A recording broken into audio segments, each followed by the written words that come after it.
Welcome to me TV news. ఇతర దేశాల నుండి మన దేశానికి పామ్ ఆయిల్ దిగుమతి చేసుకోవడం జరుగుతుందని, రాబోయే రోజుల్లో మన దేశం నుండి ఇతర దేశాలకు ఎగుమతి చేసే విధంగా రైతులు ఆయిల్ పామ్ పంటలను పండించుకొని అధిక లాభాలు పొందాలని మెదక్ ఎమ్మెల్యే డాక్టర్ మైనంపల్లి రోహిత్ అన్నారు. చిన్నశంకరంపేట మండలంలోని పామ్ ఆయిల్ మొక్కలను మెగా ప్లాంటేషన్ లో భాగంగా ఎండ్ల కిష్టయ్యకు చెందిన వ్యవసాయ పొలంలో పామ్ ఆయిల్ పంట మొక్కలు నాటారు. పామ్ ఆయిల్ పంటలో ఏర్పాటు చేసి ట్రిప్పును ఆయన ప్రారంభించారు. ఈ కార్యక్రమంలో ఉద్యానవన శాఖ, పట్టు పరిశ్రమ శాఖ జిల్లా అధికారి ప్రతాప్ సింగ్, ఉద్యానవన శాఖ HO Santosh Kumar, Lee farm resources private limited manager Krishnarao, మండల వ్యవసాయ అధికారి లక్ష్మీ ప్రవీణ్ మోహన్ నాయక్, ఉదయ్ కుమార్, ఎడ్ల కిష్టయ్య తదితరులు పాల్గొన్నారు.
శంకరంపేట్ మండల్లో మరి mega oil palm plantation programme ప్రారంభించుకుంటా ఉన్నాం.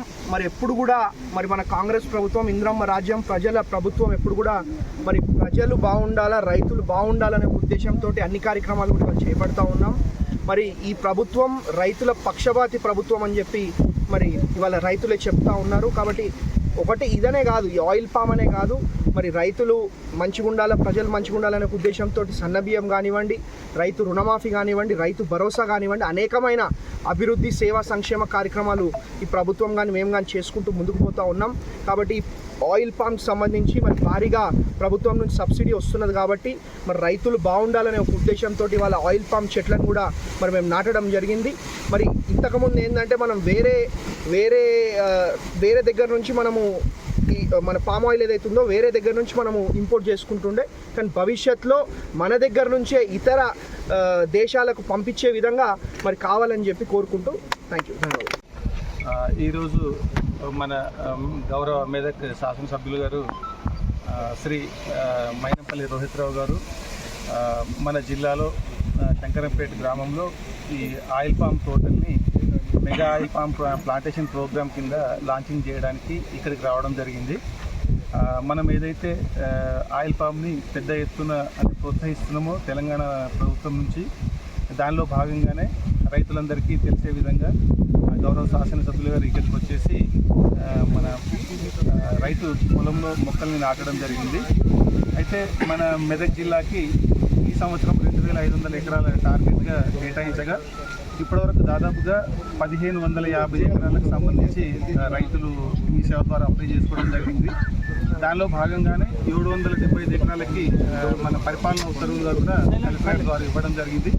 అందులో ఎవరైతే రైతులు పరిపాలన ఉత్తర్వులు ఇవ్వడం జరిగిందో వాళ్ళందరికీ కూడా డ్రిప్ ఇరిగేషన్ ఇస్తూ మన ఆయిల్ పామ్ మొక్కల్ని కూడా ఇవ్వడం జరుగుతుంది. ప్రతి రైతుకి వరి పెట్టుకుంటే అంటే ఎంత మిగులుతుందో తెలుసు. అయితే వరి కంటే కూడా దాదాపుగా 4 రెట్ల ఎక్కువ ఆదాయం ఆయిల్ పామ్లో వస్తుంది. కాబట్టి గౌరవ శాసనసభ్యులు గారు ఇక్కడికి వచ్చేసి రైతులు వరి పంటను మాత్రమే కాకుండా ఆయిల్ పామ్ తోటల్ని కూడా పెట్టేసి వాళ్ళ యొక్క నెట్ ప్రాఫిట్ని, నెట్ ఇన్కమ్ని పెరిగేలా చేసుకోవాలని చెప్పేసి ఇక్కడికి వచ్చిన రైతులందరికీ కూడా తెలియజేయడం జరిగింది. మన జిల్లాకి ఇచ్చినటువంటి 2500 లక్ష్యాన్ని ఖచ్చితంగా ఈ సంవత్సరం మేము గౌరవ శాసనసభ్యులు గారి సహకారంతో పూర్తి చేస్తామని చెప్పేసి తెలియజేయడం జరిగింది.